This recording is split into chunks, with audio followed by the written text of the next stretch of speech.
முருங்கைப்பூ அவ்வளோ ஒரு உயர்ந்த ஒரு சமாச்சாரம் உடையது. நல்ல ஒரு ஹெல்த்துகள், ஹீமோகுளோபினை கூட்டி தரக்கூடியது. ஆண்களாக இருந்தாலும் பெண்களாக இருந்தாலும் அவங்களுடைய கரு அணுக்களை கவுண்டிங் அதிகமாக கூட்டி கொடுத்துரும் மக்களே. இந்த முருங்கைப்பூவை ஆண்மை குறைவாக இருக்கிறவங்களும் குழந்தை பாக்கி இல்லாத இருக்கிறவங்களும் சுத்தமான ஒரு பசும் பால், ஒரு 6 லிட்டர் பால் வாங்கி ஒரு 20 கிராம் பூ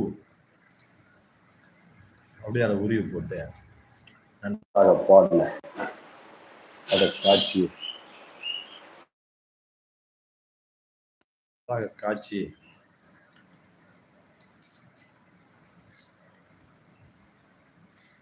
பூவை போட்டு காய்ச்சி நாட்டு சர்க்கரை